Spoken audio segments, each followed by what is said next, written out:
Hi, my name is Clarissa. I have been going through chapter by chapter about my traumatic childbirth story.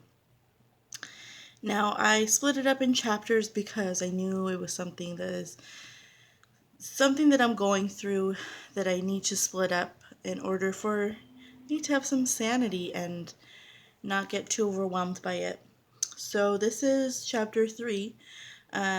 When I went into the operating room, basically, like I said before, it went from a natural childbirth going in for pups that got flared, P.U.P.P.S, and okay, here we go, natural childbirth, and I was pushing for a while. After 4 hours of pushing and trying a bunch of different methods, it wasn't working, so I had to do an emergency C-section. It was kind of like, we need to get this baby out and we need to get him out now.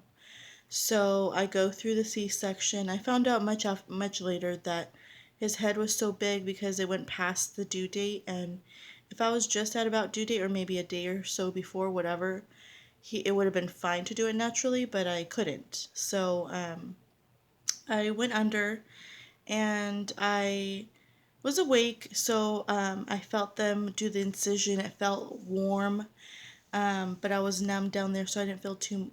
I felt that they said that I would feel tugging and pulling, which, there's a sheet in front of you, and you're laying there, and you're feeling at your abdomen tugging to the right, tugging to the left constantly, and you don't know or see what's going on, but you feel it, and it feels like, ugh, but like you don't feel pain, you just feel the sensation. It's really bizarre.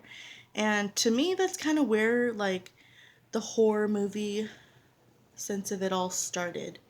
Um, the whole tugging and pulling. But I was talking through them throughout the whole thing, and I was very conscious and understanding what was going on. They were talking me step by step what's the procedure, and so I felt comfortable. And then the baby came out, and then I asked them if the placenta came out, and they handed me the baby if I wanted to hold him. Of course I did.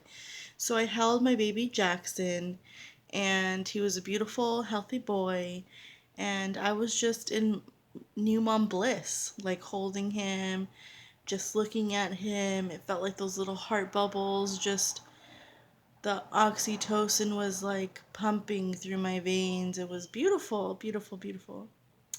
And I had to give him back. You're limited on the time because you're open, so they're worried about infections and stuff like that. As they kept going, they said my placenta came out just fine, but suddenly, the next thing I know, after I handed Jackson back, is that my whole body, it's like I blacked out or something. I don't even know what happened.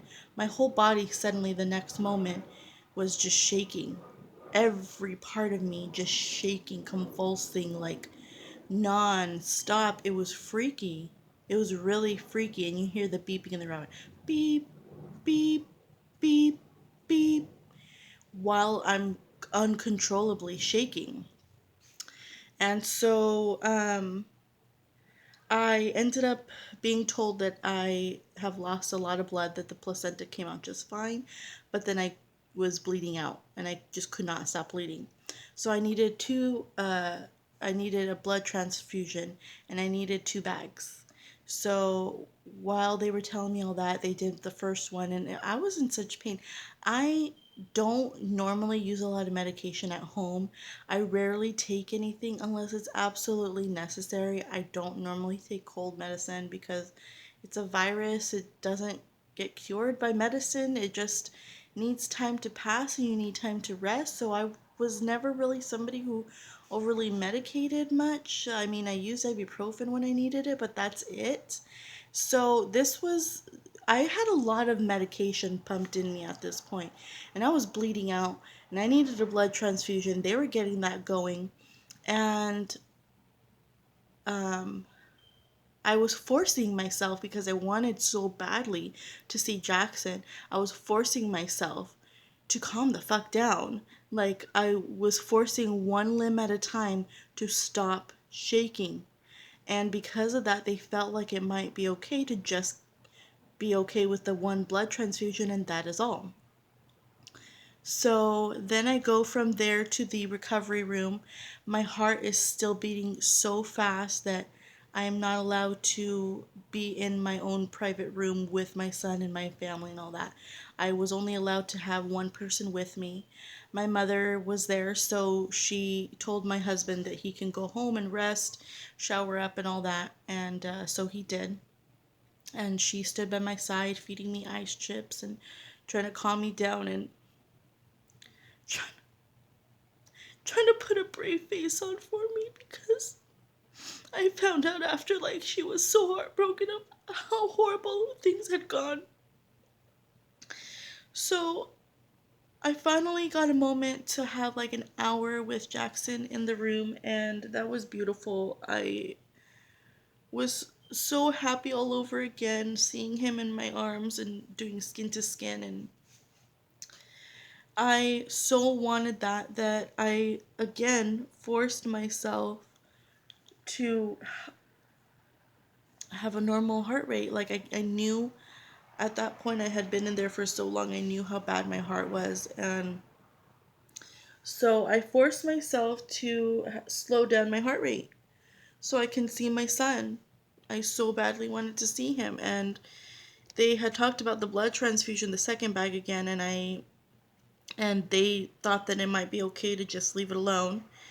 And it has an expiration on it anyways. So anyway, I finally get out of there and get rolled into my own room. My aunt ended up coming in towards the end of my stay in that specific recovery room. So I had someone with me the whole time. By the time I got my own room, my husband came back and my mom was back and all that stuff. But but yeah, that's that end of the operating room. The weirdness doesn't start there, which is why it's been so difficult to talk about it in general. Um, that was the maybe first huge dip in the roller coaster of madness that happened while I was there. But yeah, that's the end of that part.